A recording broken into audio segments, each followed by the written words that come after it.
So, ladies and gentlemen, thank you very much for coming. My name's Lindsey Hilsum. I'm the international editor of Channel 4 News, and I'm thrilled that we're having this event at the Ukrainian Catholic Cathedral, because it just feels like the right place, because we're going to talk to Tim Garton Ash about his new book, Homelands.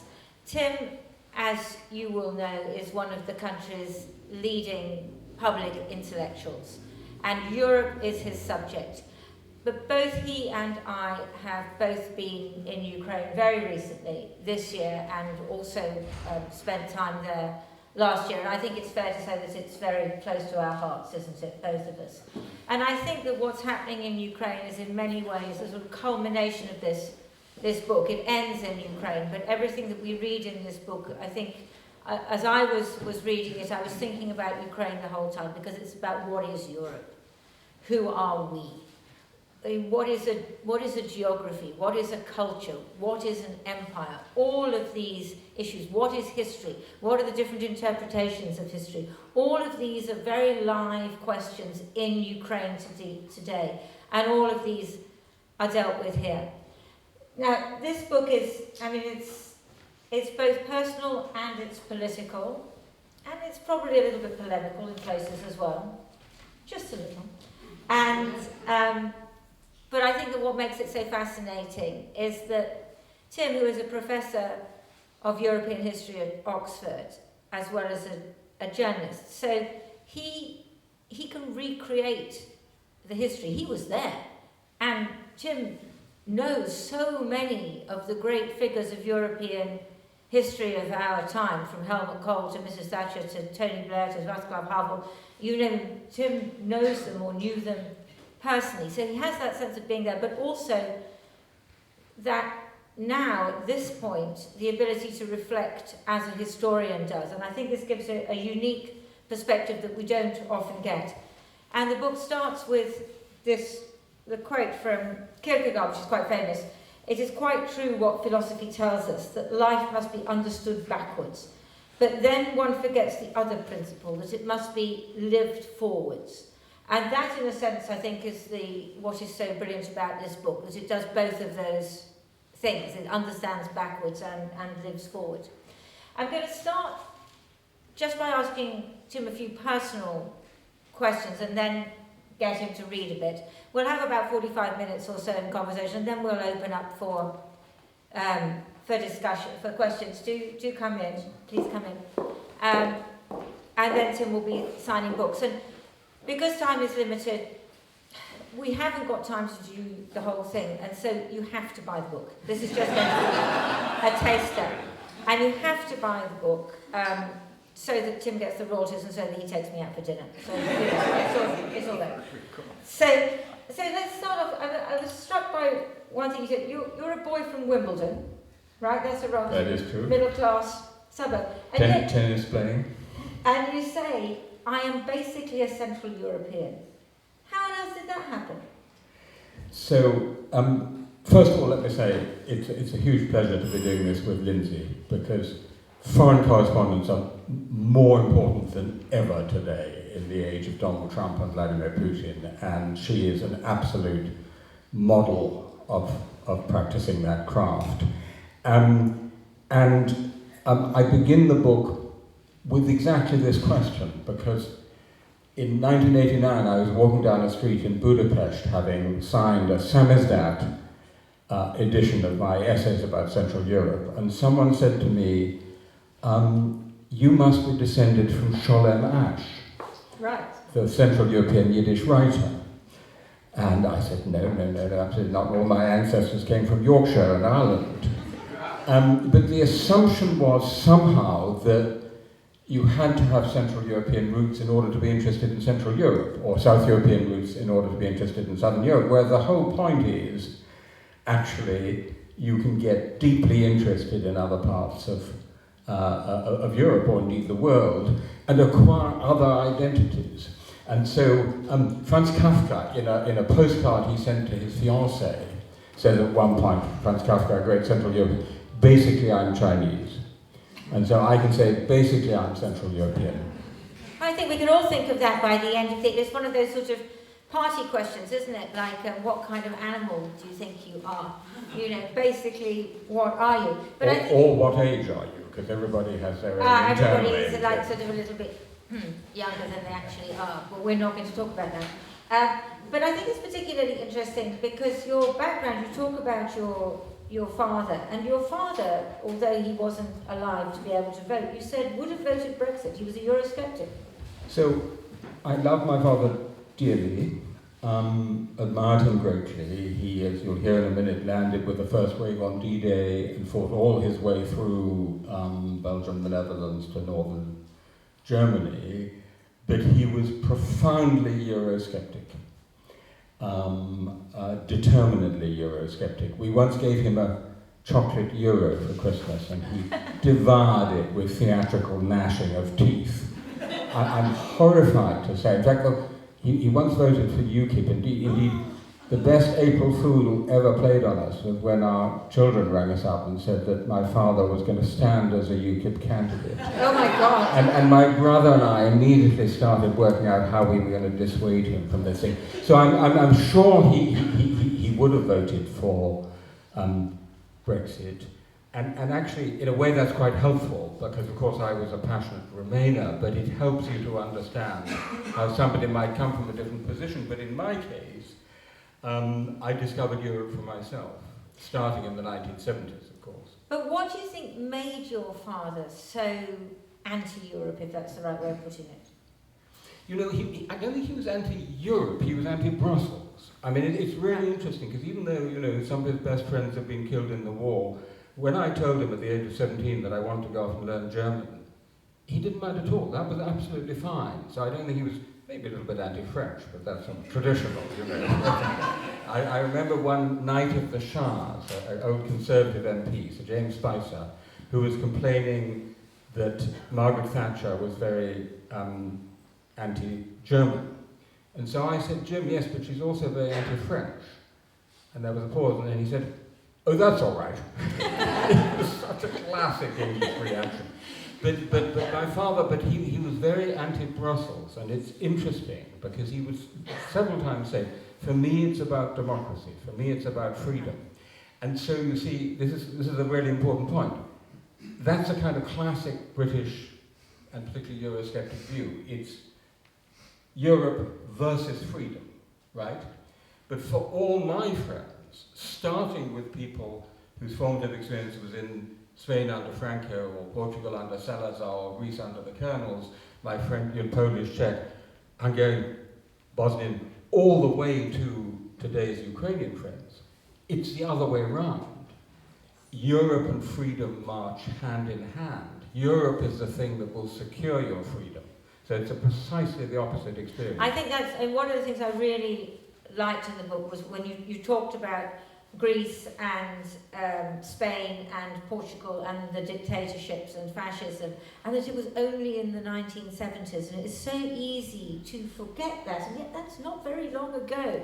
And I thought that was a tremendously important, but I'm jumping ahead, so let's go back to your father, because I'd like you to read a passage, because the sort of your starting point is this photograph of your father, which is fascinating, so tell us. So, this book took me just 50 years to write. And it's 50 years when I myself have been travelling in Europe and writing things down in notebooks like that. And I have a lot of them going back 50 years. But my problem was, how do you get back to 1945? Because obviously, if you're writing history of contemporary Europe, you have to go back to 45. And I did it through my father, who, as I mentioned, fought all the way from Normandy, through to a little village in northern Germany, Lower Saxony, which his gun troop occupied. And so this is my visiting Western. He came in the late afternoon, the Englishman, says Heinrich Röper, a sturdy Lower Saxon farmer with a face the colour of rhubarb. As we walk along the tranquil grassy banks of the River Aller, he shows me the spot next to his family's timber-framed home, where British troops threw a temporary metal bridge across the water one day in April 1945. Montgomery crossed here, he explains, with more than a hint of local pride. As a 5-year-old boy, little Heine stood on tiptoe to peer through the window, watching the khaki army go by. I've come to the now prosperous village of Westen, the name means west, in the middle of the North German plain, on account of 3 grainy black and white photographs. They show a group of British Army officers watching a game of cricket.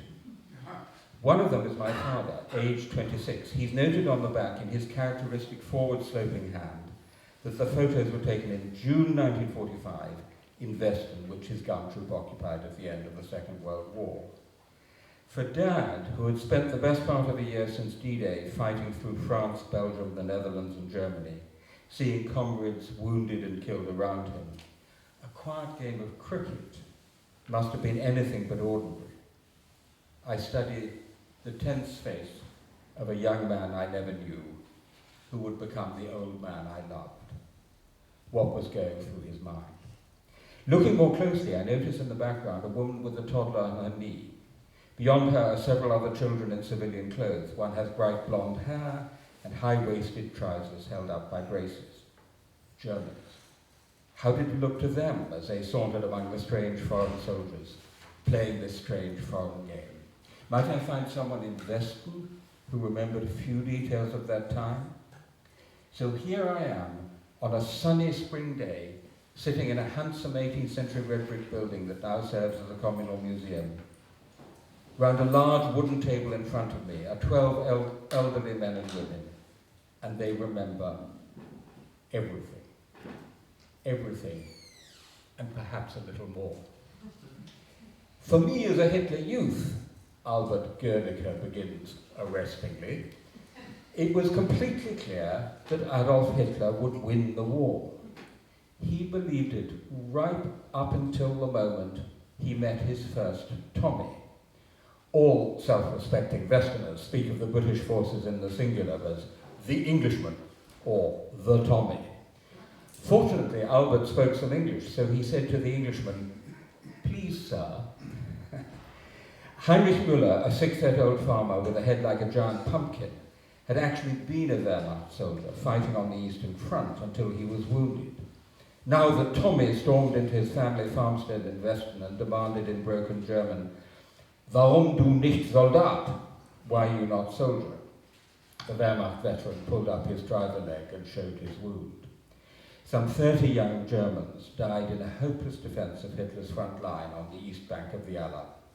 I walked down the rows of small rectangular tombstones in the village cemetery, looking at the names and birth dates.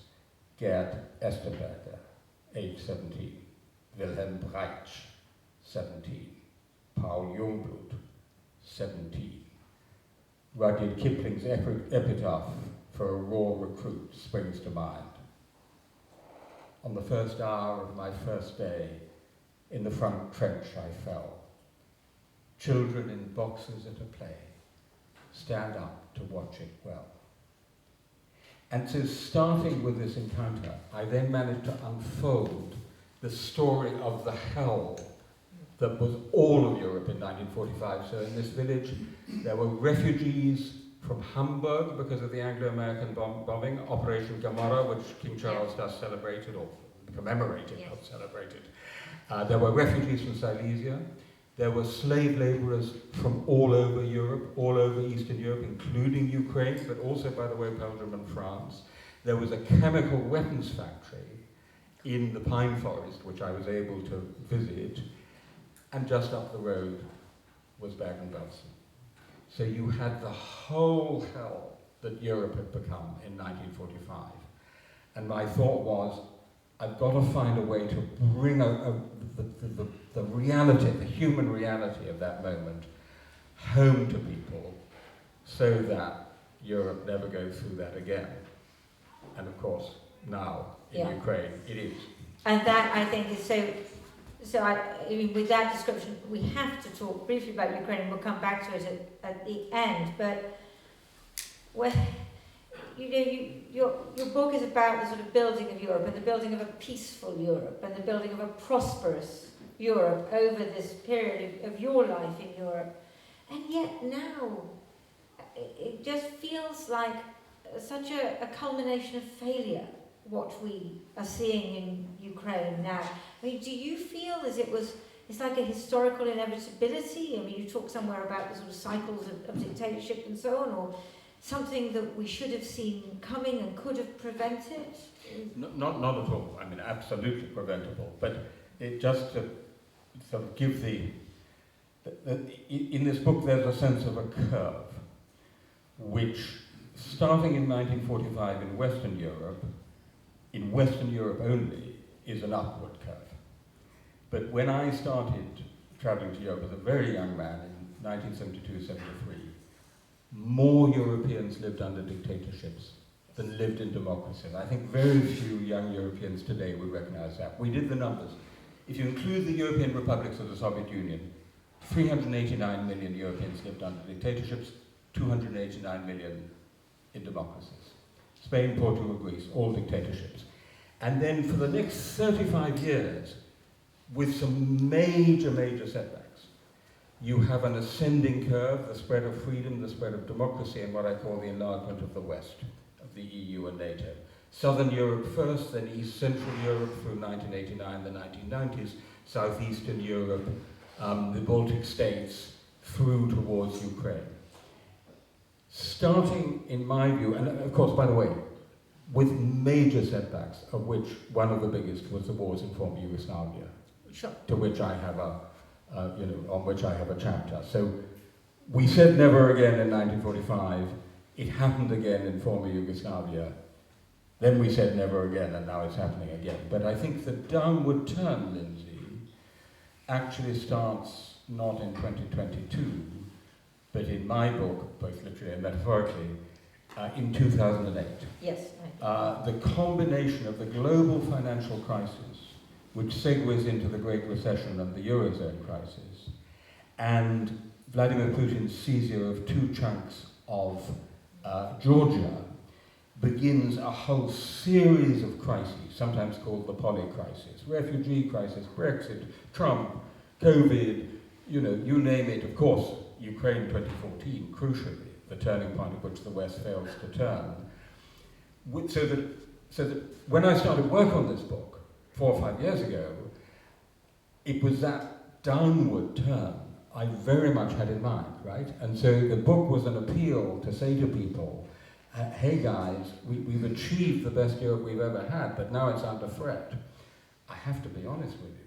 The one thing I never imagined was that before I'd finished the book, we would be back with the largest war in Europe since 1945. And one which, like the Second World War, was entirely avoidable.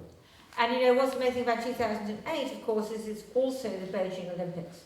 So it's also the year of China's coming out party, and so this is the beginning of a change of the sort of geostrategic balance of the world as well. Yeah, I mean, I think it's, that's exactly right. In other words, two things come together.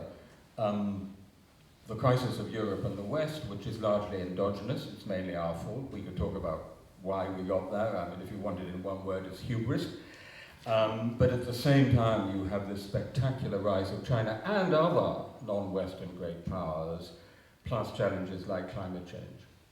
So let's go back a little bit to you as a young man, wandering around Europe. So you go to Greece, you go to all these different places. You think I'm going to ask you something really rude, don't you? Not at all. I'm ready for anything. So what is it that captivated you? So there you are, very young, you go to Greece, and what captivates you? I mean, where do I begin?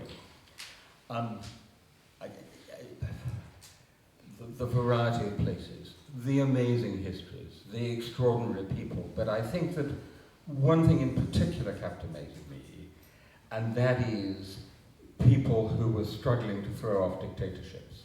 So one of the formative experiences very early in this book is experiencing a curfew imposed by the Greek colonels. I was then working on a converted troop ship in the Mediterranean, which was carting about 1,000 inner London school kids around the Mediterranean. One of them sent a postcard home. Not all of them enjoyed it. One of them sent a postcard home which said, "Dear Mum, wish you were here instead of me." Rather a great line, I thought. But anyway, suddenly a curfew was imposed. We were in near Knossos in Crete, and we had to round up these 1,000 school kids. But the thing that interested me about that was this phenomenon of a dictatorship, which, because of something happening in Athens, opposes a curfew across the entire territory, and suddenly we have to round up all these school kids. So what it was, Lindsey, for me at heart, was, if you like, the battle for freedom. It was people trying to emancipate themselves from dictatorships. That was the thing that fascinated me. And so then you go on and you spend time on the other side of the Iron Curtain, which was quite unusual in those days. So tell us a bit about, I mean, it must have been quite frightening, you know, being in East Germany. I mean, you know, one of your previous books is about your Stasi file. Tell us a bit about what that was like and what you were up to. So,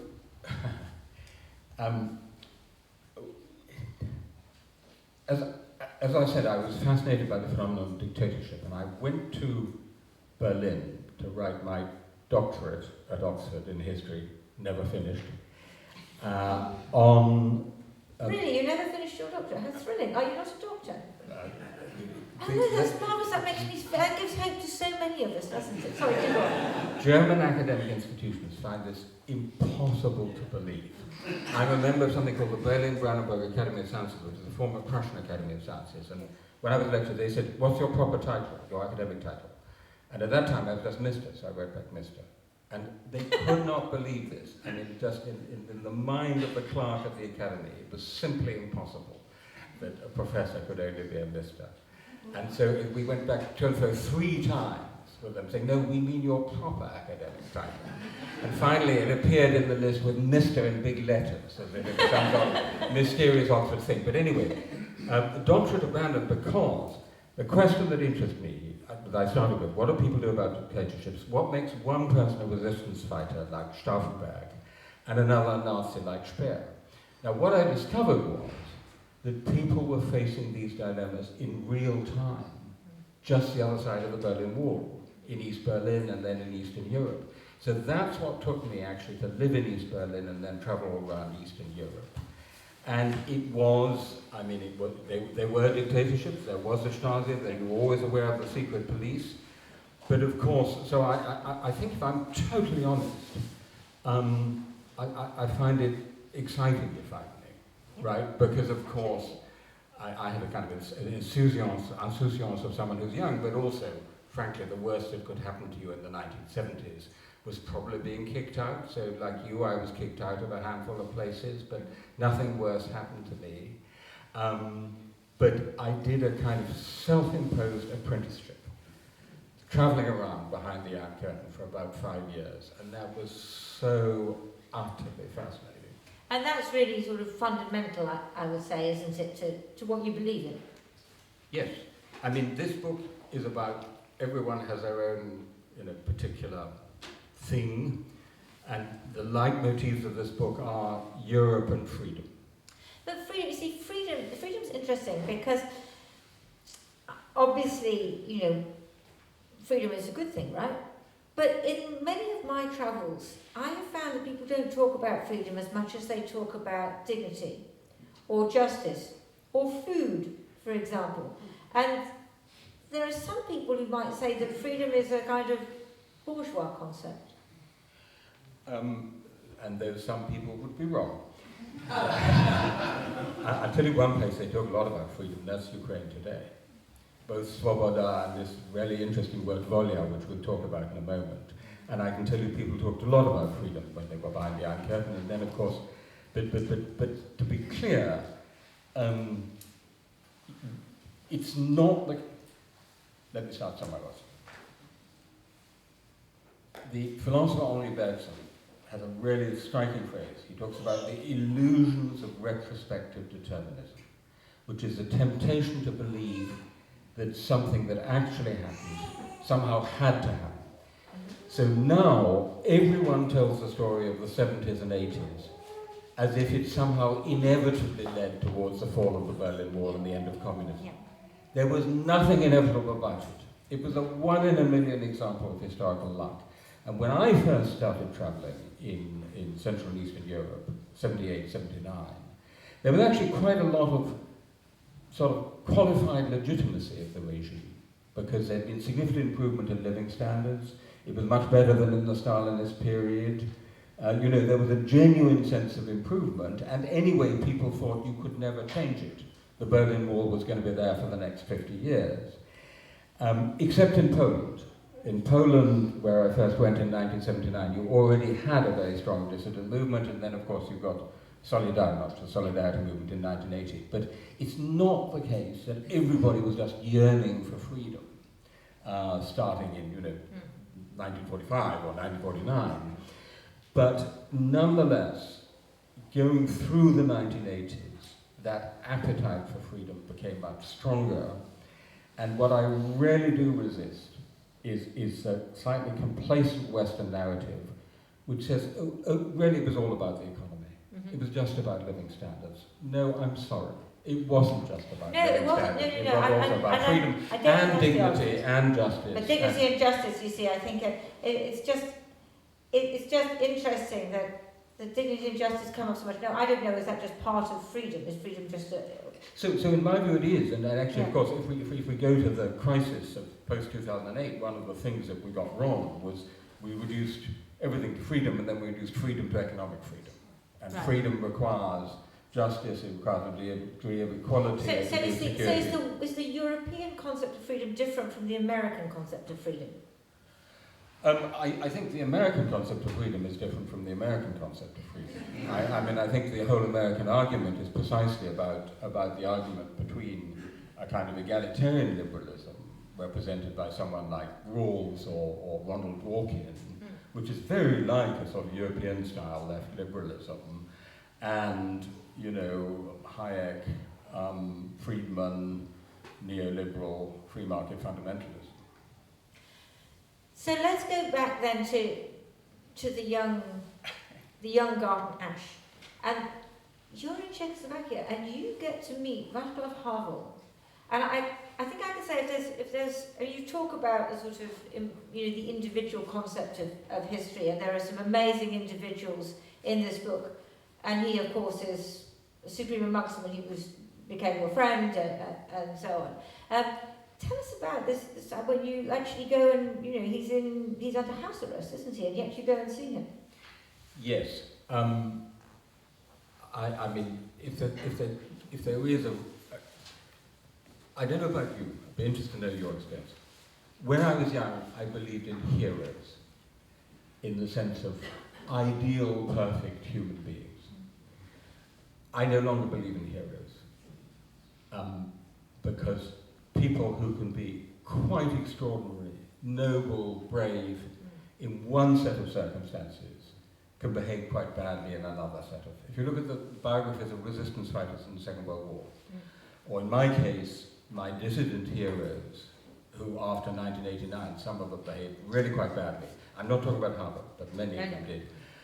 But my formula is now, there aren't heroes, but there is heroism. And that's something really important. And Václav Havel displayed real heroism in the late 1970s, because Václav was a bohemian in all senses of the word, an artist, a bon vivant, a lover of the company of women and a good drink and all of that. He didn't like going to prison. And the first time he went to prison, he had a terrible moment of doubt, or as he put it, as a failure, and signed a kind of confession. But second time round, he went in with his eyes open, and he had 4 years of really tough prison, including a prison commandant who was a kind of old fascist who said Hitler had the right idea, he gassed vermin like you. And by the way, his health never really recovered. I went in 1984, of course not as a journalist, on a tourist visa, and somehow managed through an introduction to get in to see him in his flat. He'd literally just come out of prison. He was much thinner than later. And he just blew me away. I mean, this combination of artist and dissident was just a model for me. And then the next time I went to see him, he was in his country house, Hradeček, in northern Bohemia. And as I drove up towards his driveway, I saw the police had blocked the entrance.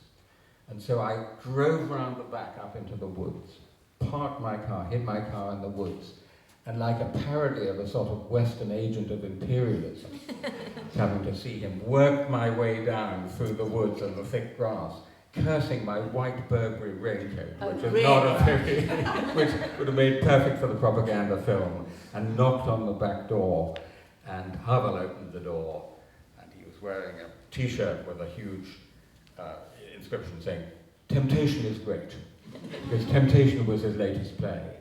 And he said, "I wonder why the police were blocking the door, but here you are." And we had a conversation, Lindsey, I will never forget. I mean, 6 hours of just incredibly intense conversation, talking about why he was doing it, why he thought it wasn't hopeless, because most people in 1984 thought it was completely hopeless. Yeah.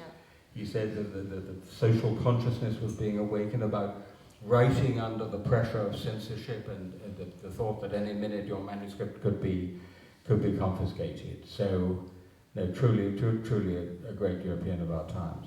I suppose, I understand what you mean about heroism, but maybe what it is with Václav Havel, I was talking about this concept with the French today, it's moral courage, isn't it? It's this moral courage that makes you do something, even though you know you're going to suffer, and you know you may not be recognised, because again, we're talking about the living history as it's happening, and then looking back. He didn't know he was going to succeed, he didn't know he was going to become famous. He might just have died in prison, or he might have just lived a lonely, old, you know, in ill health. As many of the dissidents did. Exactly. Many died before the moment of liberation, and many then went off and, you know, had unhappy rest of lives. But the other unique feature of Havel, of course, was that even if he had not lived to 1989, died as a result of this very tough imprisonment, or 1989 hadn't happened, which, by the way, if Mikhail Gorbachev had not been elected in 1985, the other candidate was called Grigory Romanov, good name for a Tsar. If Grigory Romanov had been elected, the whole history would be completely different. Let's have no illusions about that. He would still have been, Havel would still have been remembered for some of the most brilliant political essays of the 20th century. The Power of the Powerless. A great essay, some of you may know it. If you don't, do please read it. And I've met people, as I'm sure you have, who read this all over the world. It was republished in Hong Kong during the Umbrella protests. I was summoned to Yangon by Aung San Suu Kyi to talk to her about East Central European dissidents, because she was fascinated by his writing.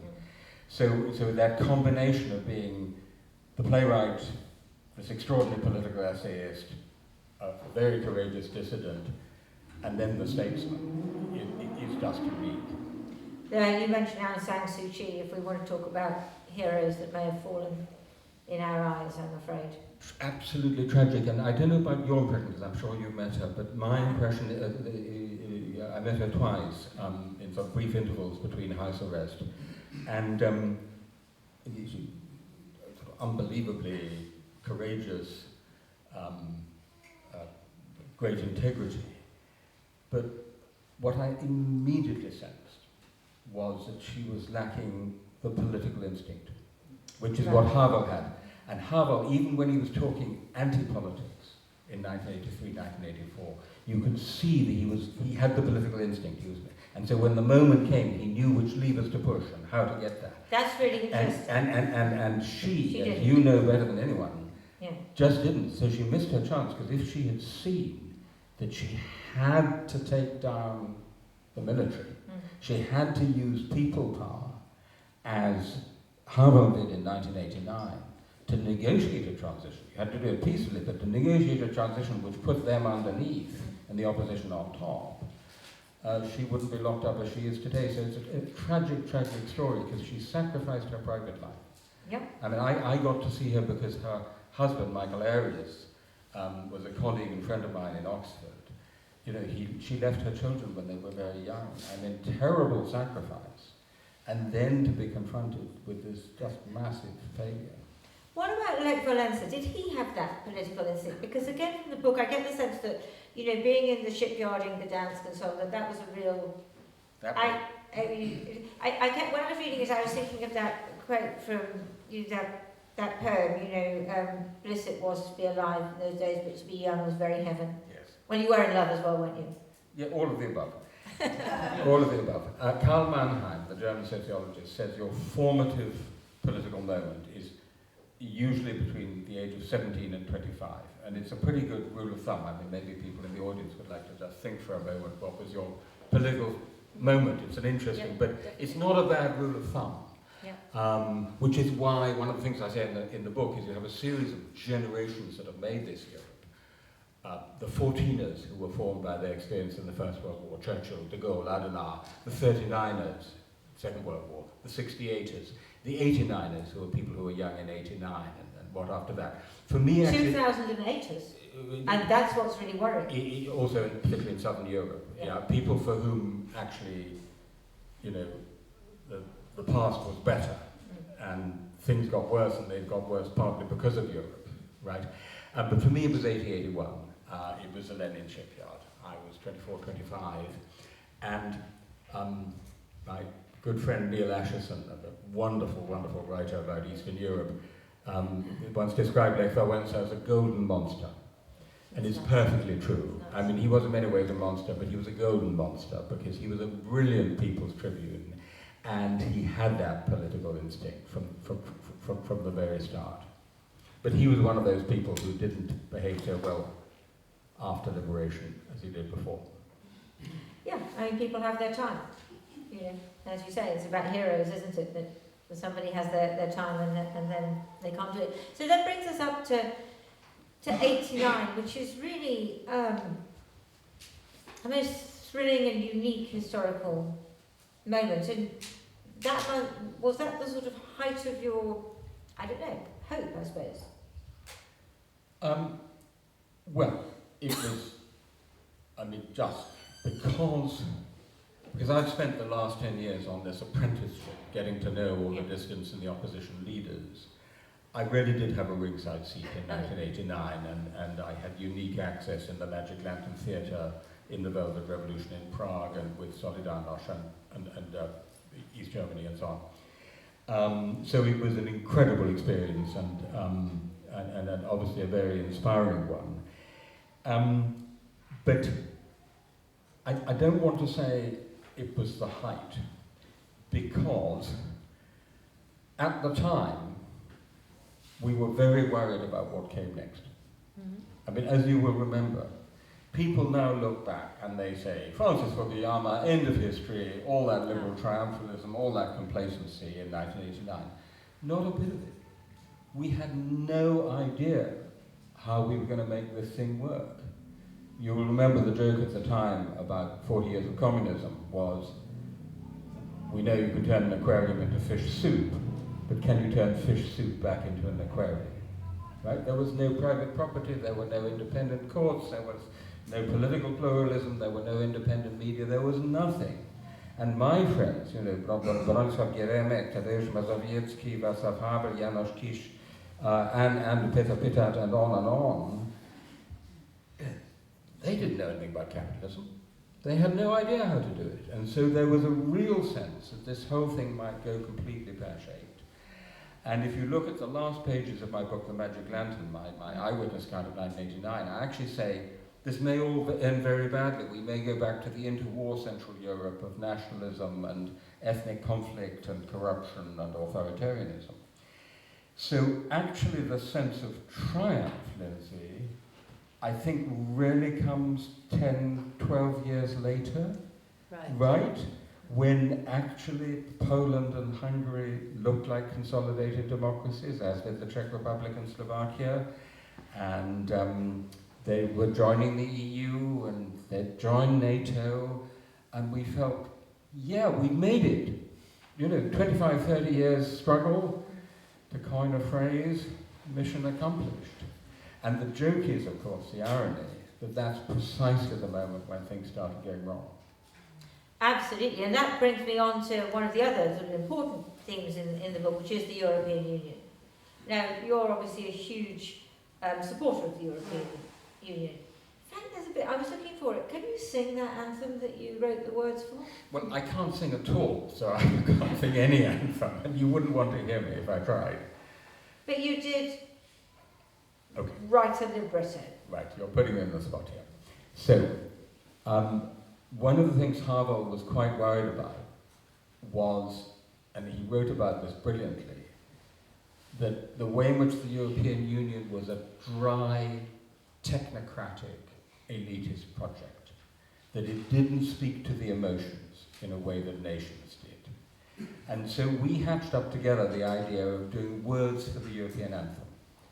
And I wrote some words, and Vladimir Ashkenazy, who was very keen on this, was going to, I mean, Beethoven did the music, so that was going to be okay. But well, at least he didn't try and do that as well. he was going to arrange it. And some friends of mine tease me about this to this day. The first lines were, Europe in the hearts of nations, reaching for a higher law, which I think is not bad myself.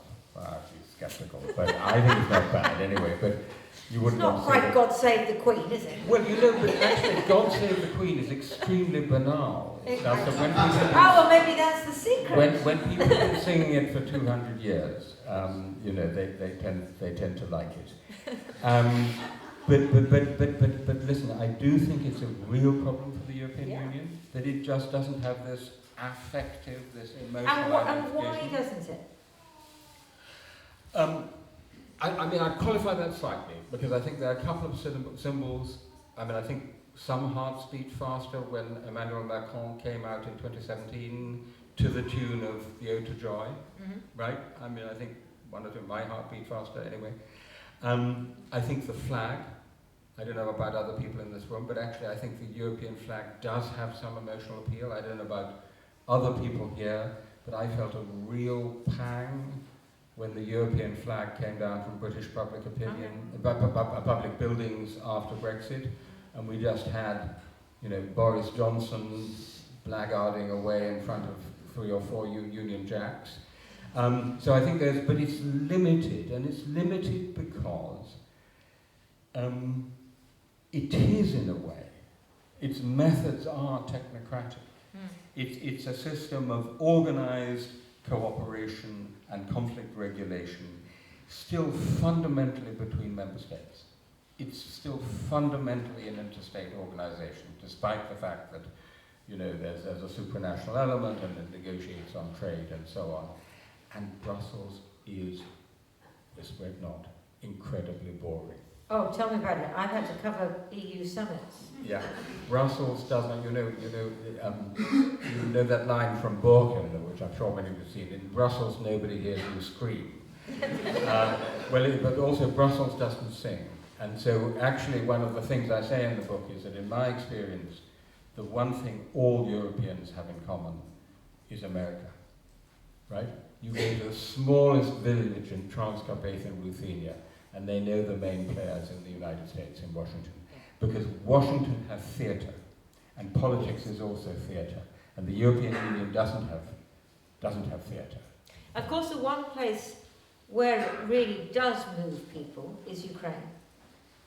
And Ukraine now, I mean, to join the European Union, that's it, isn't it? But, I mean, I couldn't, so absolutely, so like you, I mean, I was in Kyiv last month, and you know, every second word was Europe. It's as away from Russia as fast as possible, and everything Russian, including any book in the Russian language, including renaming Pushkin Street, and to Europe. But it's Europe, and by the way, this goes back a long way in Ukraine. It's not just yesterday. I've never forgotten standing on the Maidan during the Orange Revolution in 2004, freezing cold, and seeing a sea of European flags in front of me. I mean, it goes back at least to 2004. But it's the same thing we both saw behind the Iron Curtain in East Central Europe. It's the same thing we saw in Southeastern Europe. It's Europe as securing your freedom, your democracy, your security, and by the way, your prosperity. It's what Europe means for you rather than the European Union as such, right? Which is why there was a certain amount of disappointment with Europe after people joined in 2004, 2007. But it is, if you want to believe in Europe again, go to Kiev. But if you want to see the problems, go to Warsaw or Budapest, because I think that is, in the book, I mean, in a sense, what's happened in Poland and what's happened in Hungary are really, they're the things that grab at your heart, because there's a complete failure of democracy, a failure to value democracy that we see amongst the leadership there. And I think, let's talk a little bit about Hungary, about Viktor Orban. Again, Viktor Orban, who you knew. How could he do this? So, I was introduced to Viktor Orban by a leading left liberal dissident called János Kiss in Budapest in 1988 as a great hope, the new generation without all the dissident complexes. And then he was our student in Oxford, on, of course, as you all know, a scholarship from George Soros. And I've never forgotten, I can see him to this day, standing in my room in North Oxford, bushy-tailed and bright-eyed, telling me how they were going to build liberal democracy in Hungary. I mean, they were the real help.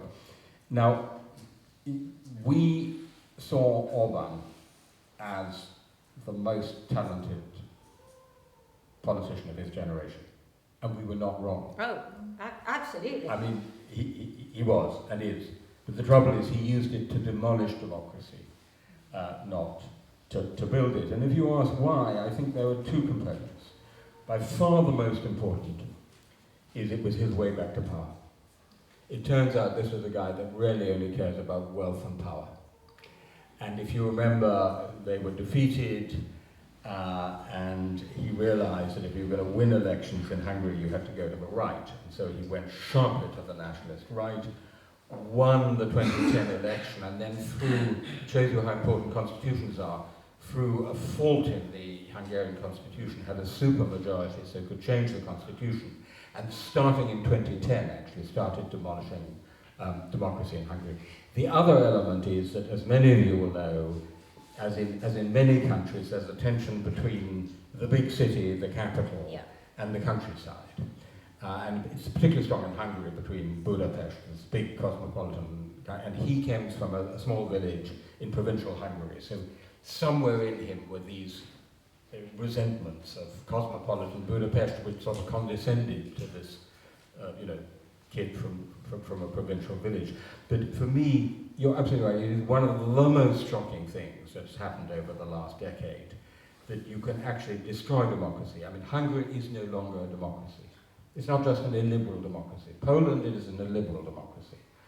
Hungary is what political scientists call a competitive authoritarian system. I was there for the election last year. It was not a free and fair election because he dominates the media. He uses the state budget to fund his own campaigns and so on. And that this could happen not just inside the European Union, but helped by billions of euros from the EU is one of the most depressing things in this story. It's absolutely shocking. Before I open up to questions, which I'm going to in a minute, can we just end by talking a little bit about Ukraine? Do you want to read a section about Ukraine from your book? Because I think that it's important to come back to Ukraine, partly because of what I was talking about Ukraine being desperate to join the European Union, but also I think because there's an argument that says that with all the division we've seen in Europe, including Brexit and the right-wing parties, Marine Le Pen's party and so on, that what's happened in Ukraine, the invasion of Ukraine, has brought a certain unity of purpose back to Europe. So let's hear your passage. With pleasure, and then maybe we can talk about that for a moment, because it is the best of times, it is the worst of times. Yeah. I mean, there is a truth in that, and for once, the challenge and response mechanism that old Toynbee identified in history, you're actually seeing it here, I think, in response to the war in Ukraine. So chronologically, the war in Ukraine is the last chapter in this book. And yeah, as I said at the beginning, I never imagined that I would go from major land war in Europe to major land war in Europe, but here it is. And this is a passage about visiting Lviv, and then I'll just say a couple of words about the last figure here. I watch a group of women volunteers making improvised paraffin candles for the troops in the trenches. Take an empty metal food can. Cut and roll up a narrow double strip of corrugated cardboard to fit neatly inside. Insert 2 small rectangles as wicks. Dig some white paraffin powder from a sack, melt in a saucepan over an electric ring, and pour carefully over the cardboard in the can. Send to our boys in the East. Irina, an everyday life a sales assistant in a shoe shop, is an impressively quick and dexterous maker of these trench candles, which give both light and heat. On her phone, she shows me a video of one flickering in the trenches, sent by a grateful soldier. As the mayor of Lviv, Andrei Sadovy, tells me, the Ukrainian army is 42 million people, the total population of Ukraine. My window overlooks the garrison church of St. Peter and St. Paul. Every day there are military funerals. I attend one of them. Young soldiers with pale, strained faces stand to attention at the head of 3 coffins and honor guard. At the side of one coffin stands a weeping mother in a tight black head covering. Next to her, a young girl looks simply lost and scared. In a side aisle, there are photos of bereaved children with their words about their fallen fathers. Zakar, aged 6, says, quote, I'm dreaming of building a tram line to the cloud where my daddy lives.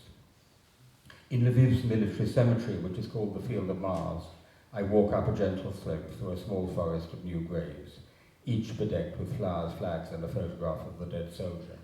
At the top of the slope, there are already fresh graves dug in the frozen earth, awaiting the next of the fallen.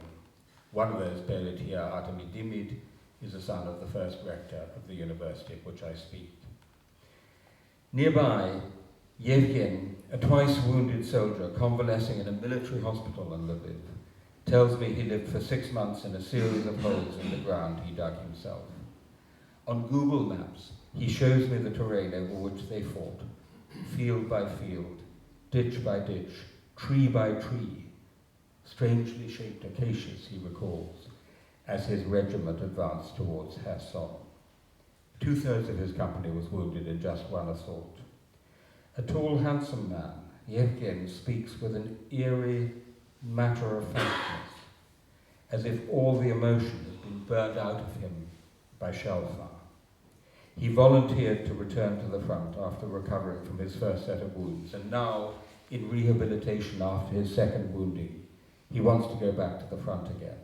Yes, he says he may get killed, but his comrades need experienced soldiers like him. Tetiana, a student from near the border with Belarus, works part-time as a tattooist. She tells me one of the most popular tattoos is now the word volya, which means both will, as in the will to live, and freedom. When she went abroad, foreigners, quote, thought Ukraine is like part of Russia. But now, she says, finally, the world finds out what Ukraine is, which I think is profoundly true. By the way, this guy, Yevgen Hulevich, who was a terrific guy, I mean, an editor, translator, cultural critic. He supervised publication of the Ukrainian edition of Ray Bradbury's Something Wicked This Way Comes. So he'd been wounded twice, gone back twice to the front, fought for about 9 months. A week or 2 after I met him in Lviv, early December last year, he went back, and just 3 days ago I got confirmation that he was killed by a Russian sniper somewhere near Bakhmut on the last day of December last year. Oh, Just shocking. just very shocking. Just, I mean, Very, I will never forget that. I mean, he said to me, I remember we had talked over a drink in Lviv, and he said to me, you know, I hope I will be lucky to see what our country is like after this war. But it wasn't. Something wicked his way came. Well, that is a very sobering thought. I think we're going to leave it there. We're going to open for questions. Now, where I say, please ask questions and not statements. And anybody who rants will get my disapproving headmistress look, and you won't like that. You really won't like that. And I also always go to women first, because they are backwards in coming forwards, in putting their hands up. Yes, lady there in the, I think, is there a... We don't have a mic. That's right, just speak up. You mentioned the former Yugoslavia and what happened there. That region has descended into stagnation after the wars.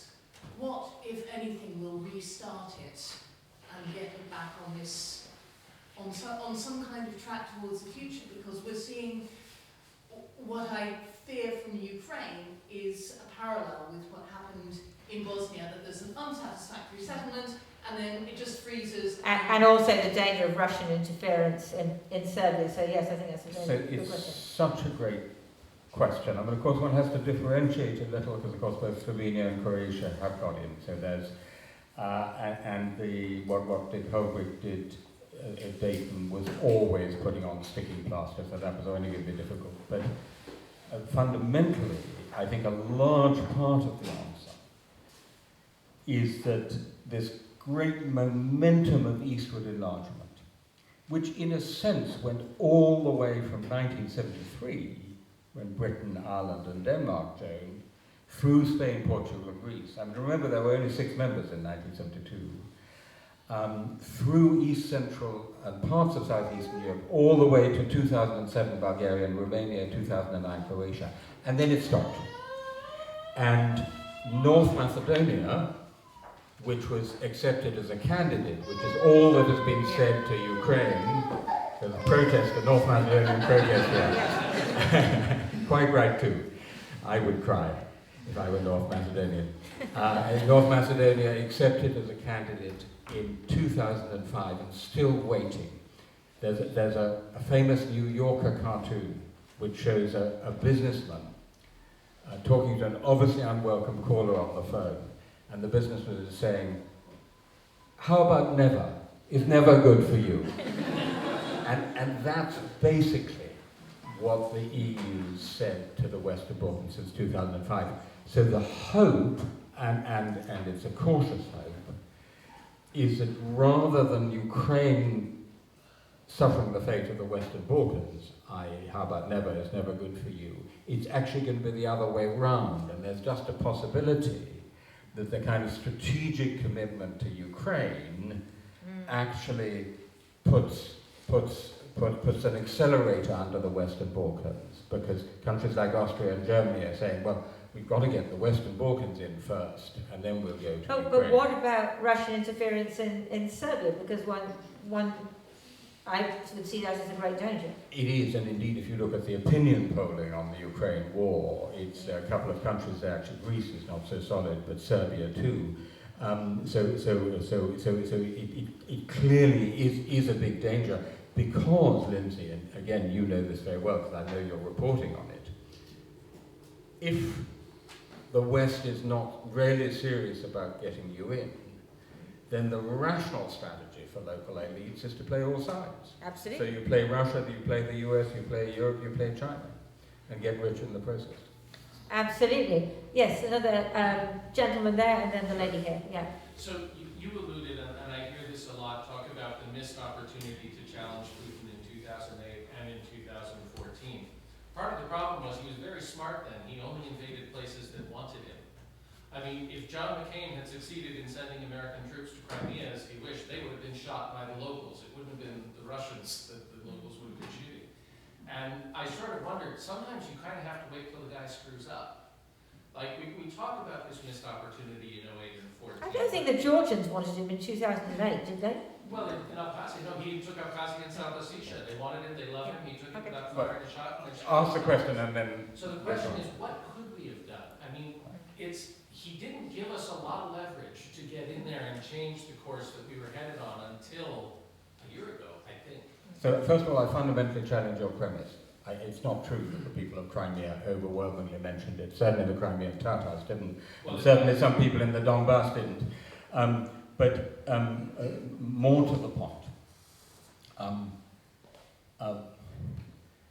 So let me go back a bit because I think it's worth understanding the background to this.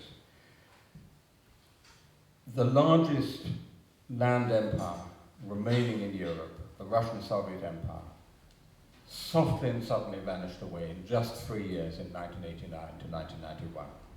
And our big mistake was to assume that was the end of the story. We should have learned from history that empires don't give up without a struggle. They strike back. After all, the French and the British and the Portuguese spent a lot of time, all the way through to the mid-70s, trying to defend their empires. So when Georgia happened, what I think we should have done is to recognize the pattern. Aha, we understand what's happening. The empire is striking back. We have to start preparing for that. When Crimea happened, and then he actually moved into eastern Ukraine, that was the moment to recognize that if we didn't push back strongly at that point, then the empire would go on striking back, and it wouldn't be the end of the matter, and there's quite a lot we could have done. We could have imposed much stronger sanctions on Russia at that point. We could have gone after the dirty Russian money which was swilling around this town, aka Londongrad at that point. We could have armed Ukraine much more than we did. Some of us advocated it at the time in 2015.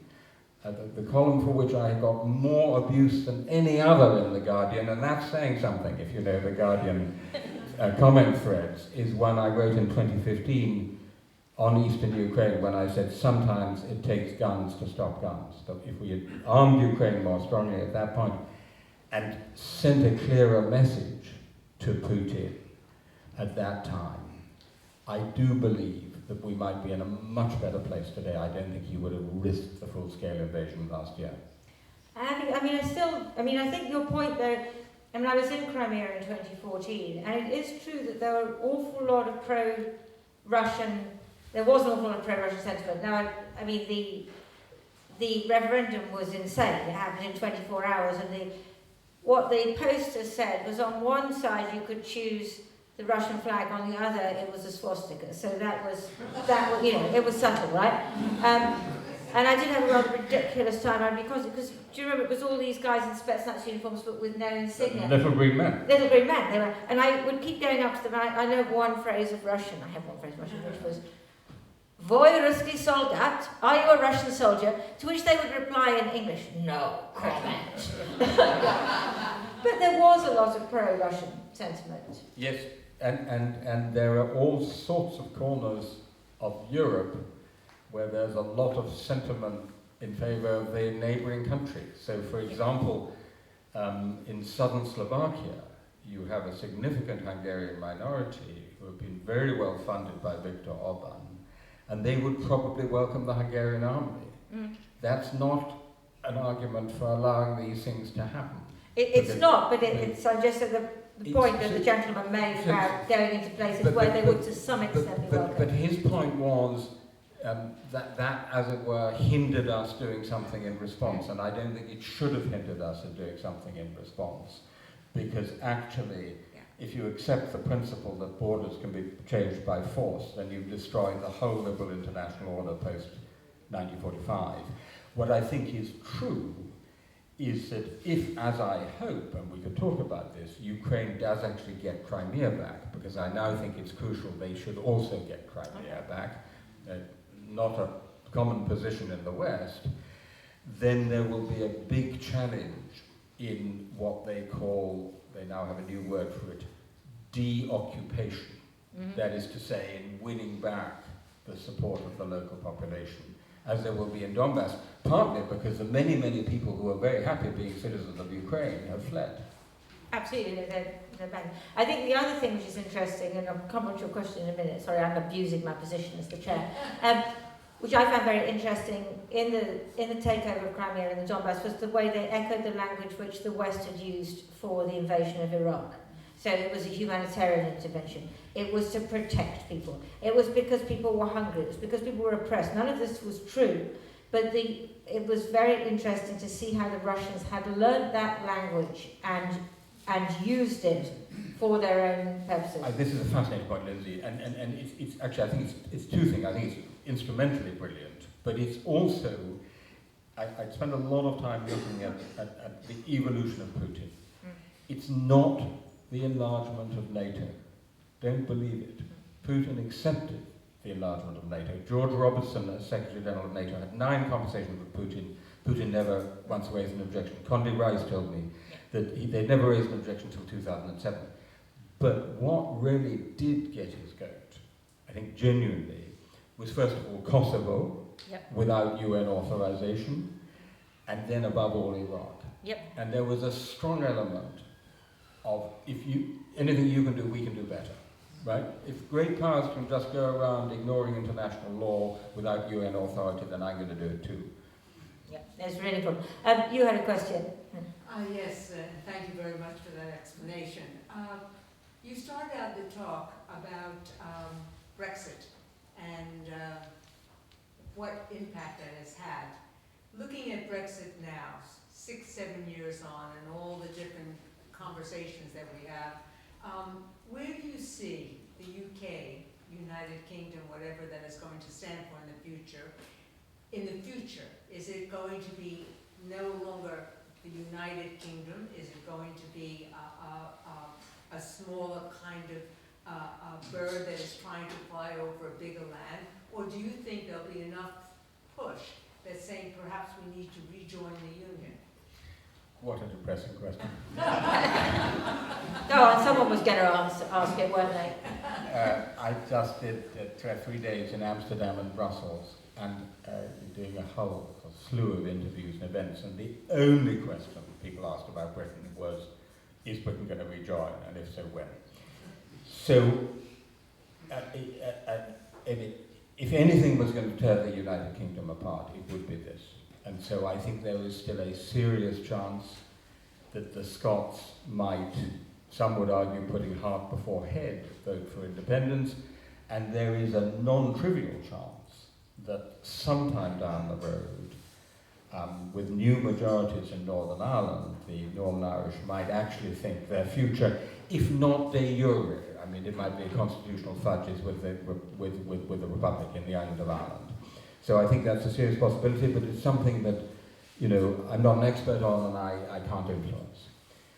To the larger question of the relationship with the EU, I'm afraid the answer is probably come back in about 8 years, because I think what's going to happen is we're going to have very cautious, we've passed peak Brexit. That seems to me absolutely clear. It's clear in public opinion, it's clear in government policy, right? Northern Ireland Protocol, Sunak is much more pragmatic. We're going to get small incremental steps until the next election. Then Starmer is going to be incremental for a bit more, but as you go towards the end of the next parliament, i.e. mid to late 2020s, believe me, the question will be posed, single market or customs union. The question will be posed, and that will be the big one, at which point all thinking people will say, what we said back in the day, why be a rule taker when you could be a rule maker? In a sense, single market and customs union is the worst of both worlds, because you have to accept all the EU rules without having influence over them. That leads me to think that if the EU is doing really well, and that's a big if, it's isn't it? a huge if. Yeah. It's a huge if. If it appears overwhelmingly attractive in the next parliament but one, late 2020s, early 2030s, then I think we will get a debate about whether to rejoin. But we will never get the wonderful deal we had before, which was a budget rebate, not in Schengen, not in the Eurozone, all the bits we didn't like we were out of. So it will have to be a big differential between an EU which is seen as really attractive and dynamic, and a Britain which ain't doing so well. And there's an awful lot which can happen between now and then in Europe. So that as a passionate European, my formula is I want my own country, Britain, to do very well and the EU to do even better, right? Because that's the only way you get to that point. But as a historian, I have very considerable doubts whether we're going to get there in the foreseeable future. Okay, gentleman with the white shirt there. Yeah. Thank you very much. You mentioned Iraq, and you talked about nations playing with the superpowers off each other. And I was just wondering whether you see the willingness of nations like India, who are buying Russian fuel at a discount now, their willingness to not stand with, you would say, Europe and the transatlantic superpower as a direct consequence, and a disapproval of numerous foreign policy mistakes really ever, since the Second World War? So listen, it's a great question. My research project at Oxford, which is called Europe in the Changing World, did some polling with the European Council on Foreign Relations, which one or two of you may have seen, in China, India, Turkey, Russia, and the US. How do they see? And it was absolutely fascinating, because China, India, Turkey, number one, all want the war to finish as soon as possible, even if Ukraine has to give up a lot of territory, right? Whereas there was a Western consensus on we want Ukraine to win. Number two, they said, and this is so fascinating, particularly India and Turkey, well, we get on quite well with the United States, we get on well with Britain, we get on well with Europe, we quite like them, and Russia too. They said Russia is an ally or a necessary partner. Russia, they said, is emerging stronger from this war. And so what you have is a very different way of looking at the world. And I think, to your question, it's a combination of two things. I don't think it's so much, or only in part, Iraq and so on. I think, on the one hand, it's a reaction, in some sense, to 600 years of European colonialism and 200 years of Western hegemony, which they sense is now coming to an end, right? So if you like, it's payback time, right? The West is no longer going to tell us what to do. And then, and the two things are connected, it's a sense that we are once again great powers. We were once empires, Mughal Empire, Ottoman Empire, we were once great powers, and we're great powers again. And so we're going to do what great powers do, is deal with other great powers. And that's the world we're going to have to be dealing with for some time to come. But even the countries which are not great powers, like I was talking to a former South African minister at the weekend, and what she was saying was, well, all these conditions that the Americans put on us, it's easier dealing with Russia and China because they don't put all these impossible conditions on us, demanding this, demanding that, votes in the UN, and all of this kind of stuff. They're very fed up of dealing with the Americans. And they don't preach at us. That's another big one. What Europeans particular do is preach. I think we should preach less and listen more, and actually, maybe in a way, without compromising on our own values, be more Palmerstonian. So the famous. What does that mean? So the famous Palmerston 19th century British Foreign Secretary quotation was, "Britain has no eternal friends, only eternal interests." And so I think if you talk to India, just as India, as another great power, Turkey is Turkey, just another, I don't know what you think about this, Lindsey, just as another great power, and you say, you have your interests, we have our interests, here they coincide, how about it? You might get much further than if you went preaching at them. I think that's true, and then the human rights lobby, people like you and me, all start jumping up and down and whinging about it. Well, I'm very happy to go on jumping up and down, but I think it is possible to do both. I do think it's possible to do both. But what doesn't work is to preach at them while ourselves being hypocritical.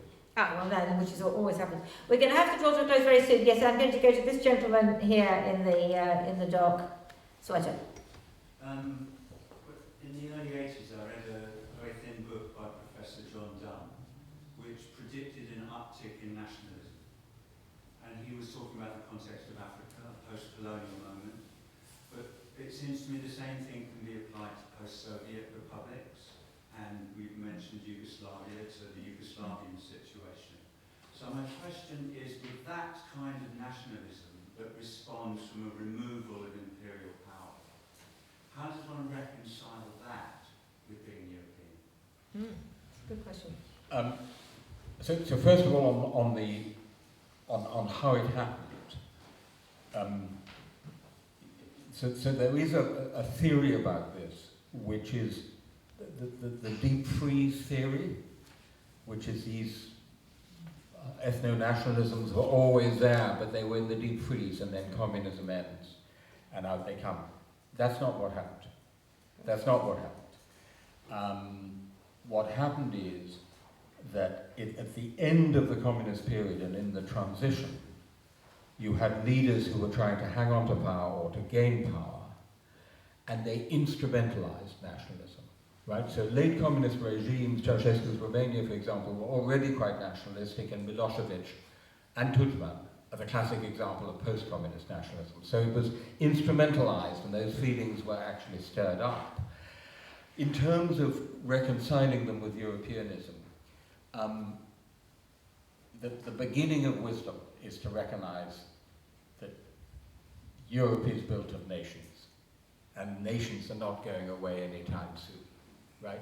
So it's a great mistake for pro-Europeans to talk only about Europe and to counterpose it to the nation, and to leave talking about nations to Nigel Farage and Marine Le Pen and Viktor Orban. So what you have to do in order to reconcile these two things, to recognize a liberal sense of Europe, is actually yourself to talk about the nation, yourself to embrace patriotism, but not an ethno-nationalism, but a civic patriotism. So it's one of these things where Emmanuel Macron, at least in theory, has got it right, but they're not so good in practice, right? When he talks about en même temps, there's no contradiction between talking about and being proud of your own country and being European. I would maintain that Blair did that, but then we've had Tories ever since. Yeah. Yeah, but I don't think that's cause and effect, do you? I mean, the Blair thing is about Iraq, isn't it? And also about anyway, we always hate anybody who's in power for more than 10 years in this country, don't we? Out they go, which is not an entirely bad thing. It's a good rule of thumb. You remember the students chanted at de Gaulle in 1968, 10 ans ça suffit. That's it. 10 years, that's enough, and it's a pretty good rule of thumb. Look at Yeah, Thatcher, look at Kohl, look at Merkel, any of them who went on. Well, off you go to Moscow and Ankara, and you say that to Putin. Okay, listen, I think we're going to draw it to a close here. There are books which Tim will sign. There is so much that we haven't covered. The Iron Wall, as opposed to the Iron Curtain, about the whole migration crisis. So much more on Brexit. But I think what I would say to you more than anything else is this book is very different from any other book you're going to read about Europe. Because Tim here, he knows all those people. He was there. So that's why you should buy it. Thank you.